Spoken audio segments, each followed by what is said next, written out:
Ang nakakagimbal na ulat ng yumanig sa bansa matapos kumpirmahin na naglabas na umano ng desisyon ng Korte Suprema para batalsikin si Pangulong Kuting Jr. sa kanyang posisyon. Ayon sa mga ulat, kasabay ng naturang hatol ay ang pagpapalabas ng isang warrant of arrest laban sa Pangulo na ngayon ay inaasang haharapin na ng seryoso sa mga kaso. Bagmat hindi pa inilalabas sa publiko ang buong desisyon ng Korte Suprema, sinasabing ito ay may kinalaman sa munay malawakang anomalya at paglabag sa batas. Samantala, maring namang itinanggi ng Malacanang ang mga aligasyon at sinabing mananatili si Kuting Jr. sa pwesto hanggat hindi dumadaan sa tamang proseso ang lahat ng akusasyon. Naglabas din ng pahayag ang mga kaalyado ng Pangulo na nagsasabing may politikal na motibo ang naturang desisyon. Sa kasalukuyan, mahigpit ang seguridad sa palasyo at tanggabang ang taong bayan sa susunod na hakbang ng administrasyon. At yan nga ang balitang ating pagkakatutukan. Ngunit bago ang lahat, siguraduhin mag-subscribe at ihit ang notification bell para sa patuloy na pagtutok sa mga sulyap ng bagong balita sa tunay na boses ng masa.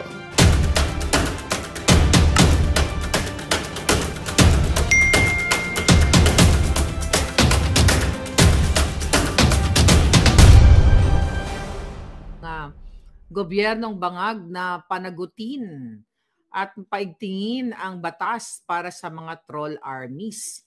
Sabi ng kanilang Lucaret na spokesperson na isang clickbaiter. Clickbaiter ba ang tawag doon? Na vlogger na kailangan pa niyang magpakalat ng kasinungalingan para kumita ng pera. So, kaya mga palangga, okay, ano bang ating uunahin? So, unahin natin siguro ang embalsamadong si Liza Tanas. Bakit kamo? Let's talk about Troll Army. Okay?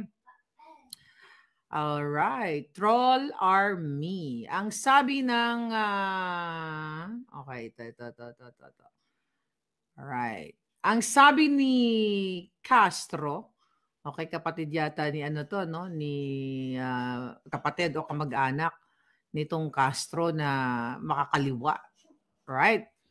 So, ito ay dapat daw panagutin. Natin, nasan itong ni-ready natin dito kanina. Okay, sulat ko lang dito mga kababayan. Paki-share muna natin ang ating live at mag-follow na rin kayo, mag-subscribe sa Maharlika Network YouTube channel. Yan ang isa pa nating channel na dapat ninyong puntahan dahil magiging kontrobersya ang ating mga pasabog doon. Okay. So, unahin natin yung Troll Army. Okay, mga palangga? So, recently ay nag-knock-knock na naman nga itong si Castro na attack dog. Okay? Wala yung pinagkaiba sa mga ensimada na ang kanyang eksaktong statement na ang problema daw ngayon sa Pilipinas ay maraming kumikita na mga paid trolls, di ba? At tayo daw o yung mga kritiko na tinatawag nilang paid trolls ay tayo ang sumisira sa ating bayan o sa ating gobyerno. So ang sabi ng hitad, nakala mo pag nagsalita ay nakikinig sa kanya yung mga bata sa batibot, di ba? Ang problema kasi natin, siguro, is maraming mga kumikita. Okay sa paglalahad ng fake news para maibagsak natin. Sabi niya, para maipabagsak ang sinumang tao. Hindi na ito matatawag na freedom of expression. Kasi troll na sila. May troll army. O, di ba? Ganun siya magsalita. So, kapag sinabi na may troll army, hindi na ipinaglalaban iyong freedom of expression. Kasi kumikita lang sila at dinidiktahan sila ng taong nagbabayad sa kanila. Okay. So, talagang nakakatawa yung mga pinagkukuha ni Bangag Jr. at ni Liza Tanas para lang magtutok sa ating mga kritiko, sa ating mga nakikipaglaban sa katotohanan. Ang sabi pa nga ni Lucaret Castro, hindi na po iyon freedom of expression. Kasi iyon ang sinasabi nila, paano naman yung freedom of expression namin? Teka lang, kung troll army kayo, hindi na ninyo hindi exercise iyan kasi bayaran kayo to tell something na dinidikta ng nagbabayad sa inyo. Alam mo na sila ay parang puppet.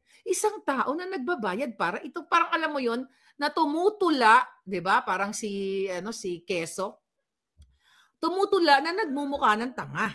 Ibang klase iyon. Kaya kinakailangan talaga na magkaroon ng batas patungkol sa mga troll army. Kaya naman, Kiko Maching, Pong, perlas na bilog, huwag tutulog-tulog, bolang kristal, dapat meron na tayong penalty. May consider na dapat isang criminal act. Dahil, sabi ko nga, para na itong isang sindikato, dapat ito may penalty. Ganyan ang mga dramatization ng Gaga. At the same time, sana ang bansa natin ay magkaroon din ng batas na ma-regulate para makita natin talaga yung mga totoong identity ng mga social media influencer na ito. Hoy! Hoy, Bilat! Di ba? Para kang tanga. Ayan. Ngayon, eto lang yan, mga palangga. Nakakatawa. Batibot! Hoy! Bolang kristal na bilog! Huwag tutulog-tulog! Bangag! Bangag! Okay, papakita natin sa inyo kung sino sinasabi ni Castro na bangag or yung, not bangag, na paid trolls. Unahin natin si Lisa Tanas na inaimbalsama ang kanyang mukha kung ilan ang trolls na hawak niya. Handa na ba kayo mga bata? Baby, bobo! Mga bobo. Okay, here we go. Mga palangga. Inubutong niya ako. Okay, tignan natin si Liza Tanas. Okay? Mga bata! Ako nga pala si Kiko Maching! Ayan. Ready na ba ang mga Kiko Maching ng bayan? Okay. Nakita nyo yan? Ay Facebook ni Lisa Marcos. Alam nyo, nakita nyo ng iba dito sa inyo. Pero, ulit-ulitin natin, mga bata! Handa na ba kayo na makita ang mga trolls ni Lisa Tanas na dapat siya ay bitayin? Okay, look. Mga kababayan, unahin natin si Lisa Tanas kasi ang sinasabi ng kanilang tagapagsalita na parang para siyang si Manang Bola ng Batibot! Magandang umaga sa iyo, Pong! Ako nga pala si Kiko Maching! Naging aswang si Kiko Maching. Okay, go. Here we go. Okay? Katulad nitong nagko-comment sa kay Lisa Tanas. The Philippines is ready to shine on the global stage. Wishing you all smooth preparation. Ako, naobserbaran ko na to. Ito mga posting ni Lisa, yung mga nag-i-English na comment, di ba, na copy-paste. Okay, 30 followers. Okay, o, tignan natin ha, nakikita nyo. Nakakasunod kayo. Tignan natin ang mga komentaryo. Alright? Kasi gusto ni Castro, kasi binabaliktad nila, mga kababayan, na tayo ay paid trolls. Sila nga itong ang daming trolls. O, tignan mo ito, si Kuya Utoy Pares. O, pansinin nyo, ang sabi kay Lisa Tanas, this is wonderful opportunity to highlight the beauty and diversity of the Philippines. So ito ang trolls, Locaret Castro. Okay, nabuangit.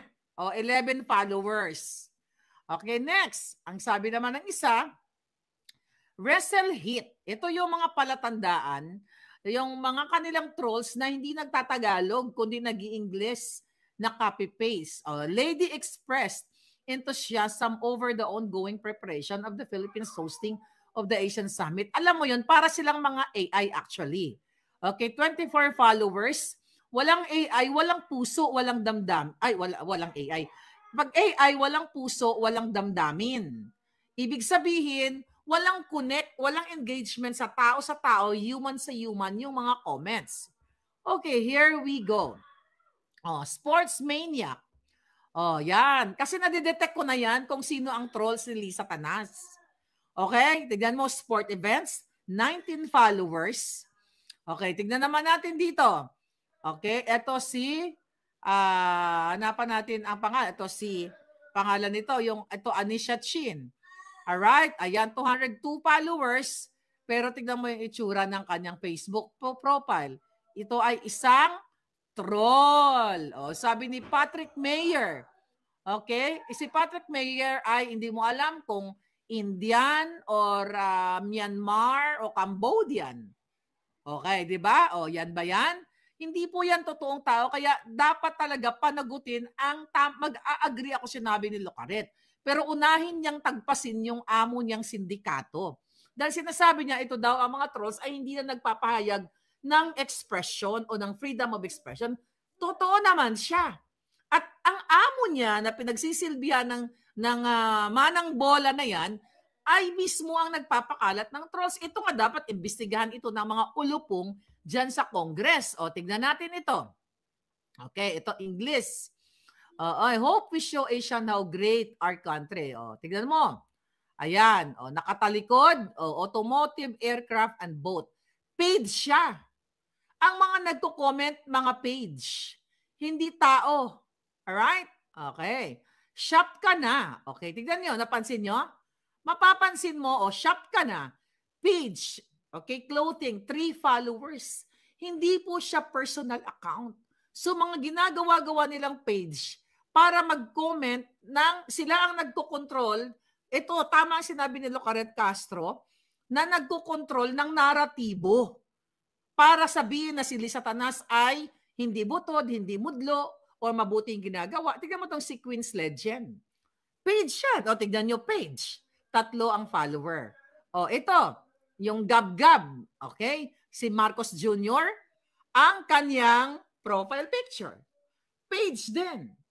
Okay? Kaya pumunta ka sa ano ni Bangag Jr., ganito din. Okay? Lupang Sinilangan. Hindi nyo ba napapansin? O napansin nyo na, yung pattern. Hindi po ganyan mag-comment. Hindi po ganyan ang organic na comment. Bakit puro page? Bakit hindi personal? Ito, tignan mo, Trip Shop. Page din. O punta tayo sa mga random Facebook. Puntahan natin. Ayan, kasi alam nyo na yan eh. So puntahan natin ang Facebook ko. Okay? Puntahan natin si Boljakan. Okay? Tignan natin, 162. Dapat milyon-milyon na yung followers natin. Pero syempre, ayan, naka-live si Palangga. So, tignan natin. Ayan. Yan, may mga comment kayo. Si Giovanni, nakikita ko. Wag na yung live na yan. Dito tayo sa luma. Dito sa vlog ko na nakaraan. Okay? Wag yan mga reels na yan. Ayan, wag yan. So, yung video natin kahapon ba yan? Nag-video tayo. Gusto niyo yung pagmumukha ni Lisa Tanas? Okay, tignan natin. Ito. Katulad nito, 572 comments. Tignan natin, ha? Tignan natin yung mga comments sa atin. Okay, tignan natin to si Rolf. Ito, English. Di ba? Yan ba ay page? Hindi. Si Rolf G. Tanyola ay personal account. Okay, personal account siya. Si Carlito, personal account. Ibig sabihin, tao sila. Hindi sila page. Si LV Castillo from Calawag, personal account. Nakita niyo yung pagkakaiba? Di ba? Yan dito nyo makikita mga kababayan kung sino ang talagang nagpapakalat ng ng mga trolls. At tama itong si Manang Bola. Tanggalin na natin to. Okay, tanggalin na natin yung alindog ko diyan. All right? Alright. So makikita ninyo, yan, nagpapanik na nga si Ngagva. And that's true. Stop na natin yung sharing para makita ko ng buo yung aking Feslak. Alright. Si Duquesa, how are you? Palangginging. Alright. So yun yung troll army ni Bangag. Actually, paulit-ulit na lang tayo. So ngayon, sinasabi nila na tayo ay bayad at tayo ay narko, bayad tayo ng pogo. So paulit-ulit ko na sinasabi sa inyo. Alam nyo, eto yan. Yung mga Ensimada vloggers at yung mga bumaliktad, actually nakakaawa. At itong si Locaret Castro, wag na tayo magmaang-maangan. I have a lot of evidence na may mga ebidensya kasi na ito ay protection na hindi mo pwedeng ipakita. Depende na lang kung aatakihin ka ng mga taong ito. Okay? So far, tahimik sila. Wag na kayong, well, you guys are smart naman. Tira ng tira kay Sara, tira ng tira kay Pangulong Duterte. Lumubo na nga sila. Lumubo itong mga Ensimada vloggers na lumalamon sa kaban ng bayan. Huwag na kayong you know what? Nakakatawa kasi. Alam mo, dito ko nakikita, even yung mga taong kakilala ko in the past, na akala mo may paninindigan, may pinaglalaban, kapag pera pala ay uhaw sila. Kahit magmumukha silang tanga. Sumusunod sila. Kasi yung iba, takot na ganituhin, na makasuhan ng administrasyon. Ang marami dyan. Ang iba, mga bumabaliktad. Kaya sila bumaliktad. Dahil kakasuhan sila ni Lisa Tanas. Yung ibang mga bumaliktad, takot sila nakasuhan o ipapatay ni Lisa Tanas at ni Bangag. At pag may isa dyan, okay? Hi! Reyna, Edwin Amora, nagkatagpo din tayo. Palangga, I miss you. Punta ka na dito sa amin, nila Ronti. Anyway, so yan yung totoo. Even yung mga taong kakilala ko in the past, wag na tayong maggaguhan. Yun nga lang, naaawa lang din ako sa kanila. Imagine mo, talagang lumulobo sila, talagang busog na busog sa pera ng bayan. Maiintindihan ko kasi takot sila na makasuhan, hindi nila kayang lumaban kasi wala silang pera. 'Di ba? Wala daw tumutulong sa kanila, walang Duterte na nagbibigay sa kanila ng pera. Yun lang kasi yun. Nalulungkot ako para sa mga taong ito, patulad ni Lucaret Castro, na nilunok nila yung kanilang mga, wala namang prinsipyo ito si Castro. 'Di ba? Kaya wag ako. Okay? Actually, habang may mga nag-send sa akin ng mga link, natatawa lang ako. Sabi ko, wag yun na lang pansinin. Nakakaawa, takot kasing patayin, takot makasuhan, at gipitin ni Lisa Tanas. Yes! Sabihin niya sa akin, Marlica, ang dahil mo namang sinasabi, may ebidensya ka ba dyan? Eh di hamunin niyo ako. Yun lang naman yun eh. Eh di hamunin niyo ako kung sino dyan. Okay? Nakakilala ko in the past sa mga nakasama ko sa dati, yung mga Ensimada na yan, na, na maghamon. Yung matapang na maghamon. At, alam niya na siya ay isang nadakot, naduwag. Wag ako. Kaya ako pinagtatawanan ko na lang yan, mga yan. Okay? Wag mo na lang pinagtatawanan ko na lang yung mga yan kasi nakakaawa. Nakakaawa sila. Ang pinipilit kong intindihin kasi nga kakasuhan ni Lisa Tanas o ipagurgur, kaysa naman kakasuhan daw sila at ipagurgur ni Lisa, babaliktad na lang sila. Nagkapera nga naman sila. But that's not me.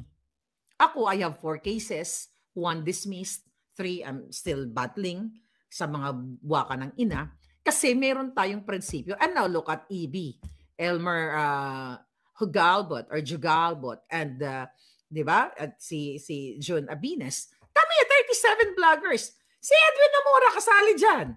Attorney Glenn Chong, di naman vlogger yan. Andyan si Crisette, si Attorney Trixie. At sino pa lahat kami? Imagine mo, 37 vloggers na associated sa No, we're actually, personally, I'm not associated with the Dutertes. Okay? Hindi naman kami magkaibigan eh. Na nag-uusap kami katulad ng relationship ko in the past. Kay Bangag, 'di ba? Wala.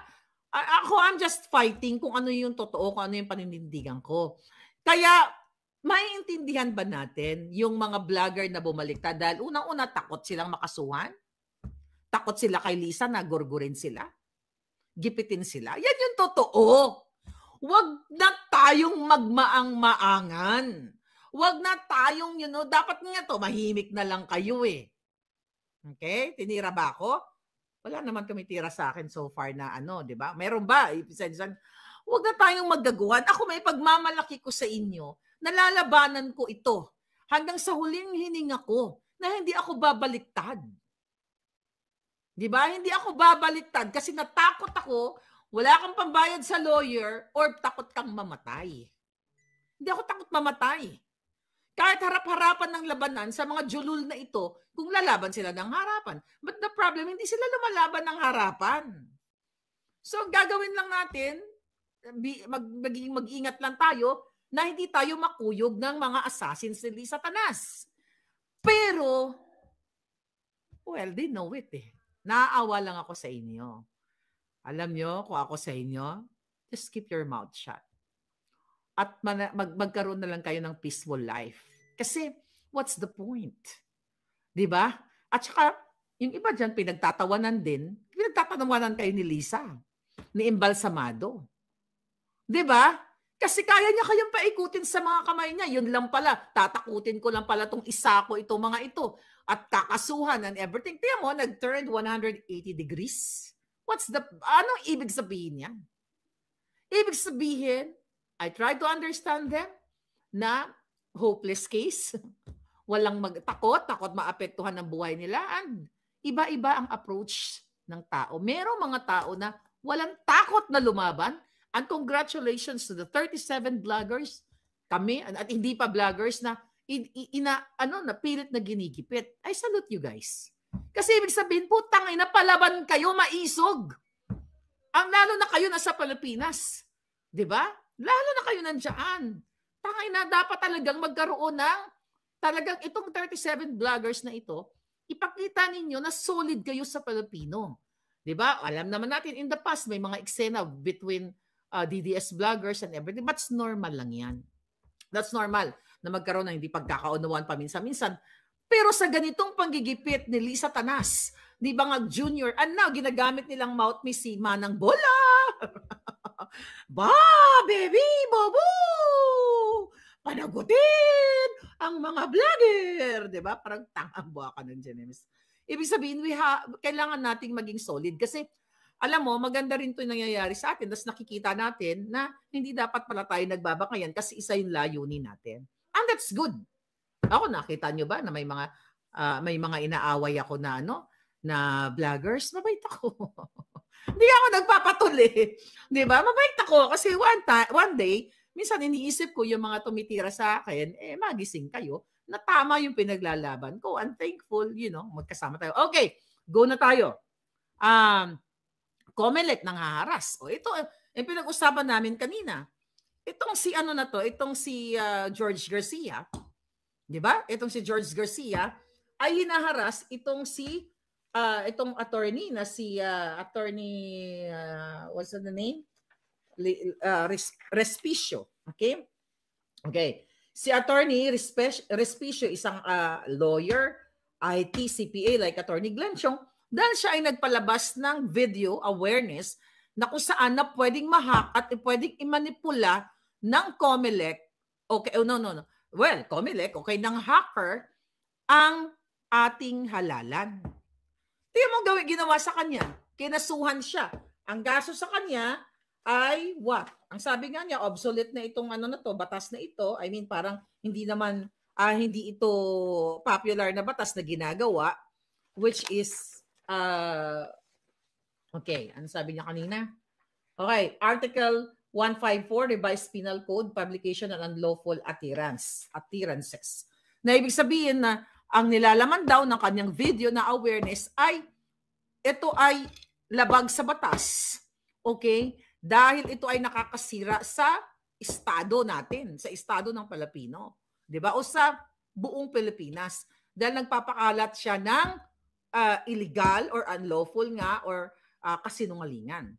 Paano maging illegal o unlawful ang nagsasalita na eksperto sa kanyang field? Abogado pa.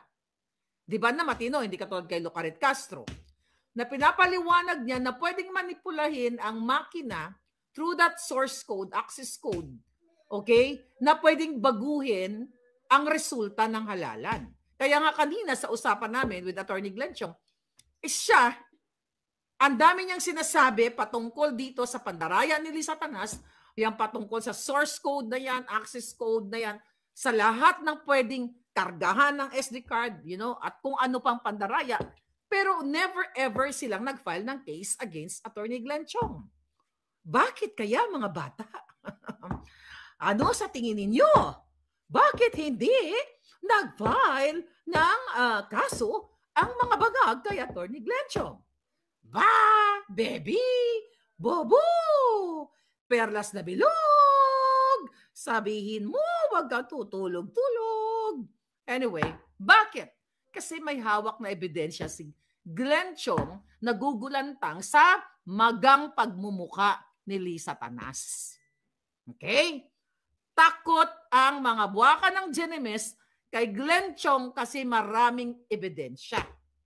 Alright? Pero dito, matalino naman to si Respicio. Okay? I hope, we're supporting you, sir. Okay? And I hope makipag-collaborate kay Attorney Glenn Chong at, mag-ano kayo, pag-aralan ninyo kung paano nyo boldyakin yung COMELEC na yan. So, eto yun mga kababayan. Bakit tayo hinaharas? Pinatanggal nila yung video Pinatanggal nila yung video ni Attorney Respicio dun sa awareness video niya. Bakit nila pinatanggal? Hindi ba dapat i-preserve nila as evidence yun? Dahil siya ay kinasuhan, di ba? So, ibig sabihin, yes, so he is a CPA lawyer. Sabi ni Edwin Amora, Palanga, okay? Bakit nila pinatanggal? Dapat i-preserve mo yung ebidensya.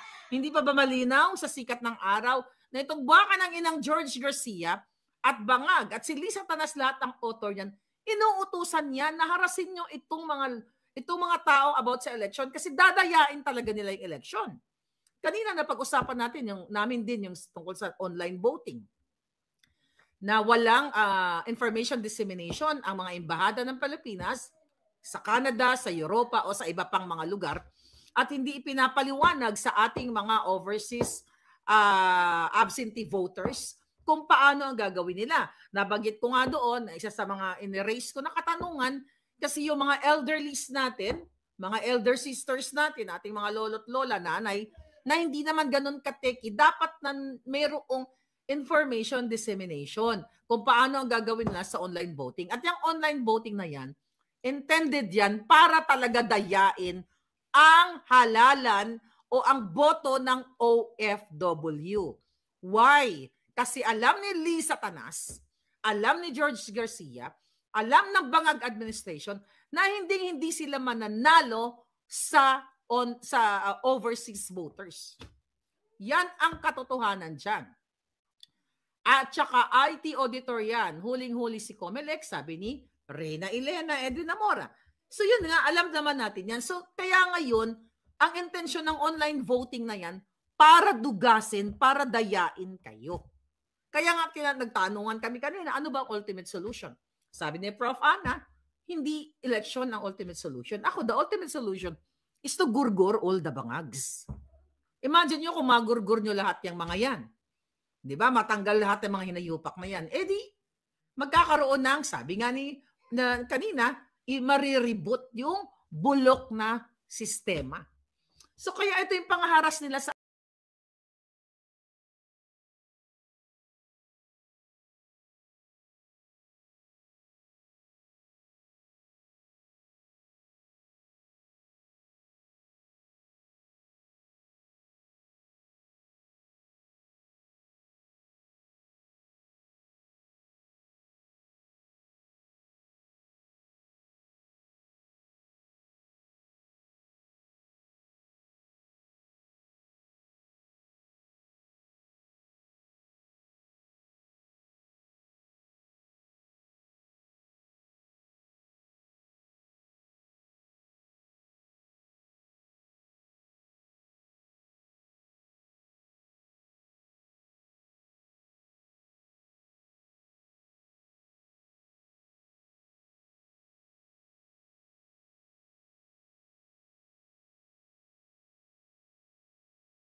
Magandang balita ang hatid namin sa inyo ngayong araw. Sa pagtatapos ng aming balitaan, nagbigay kami ng mga mahalagang impormasyon. Maraming salamat sa pagtutok at pagsuporta sa aming programa. Huwag kalimutang manatili sa mga susunod na araw para sa mga bagong balita at mga kwento na dapat nating abangan. Mula sa Boses ng Masa, magandang araw, Pilipinas!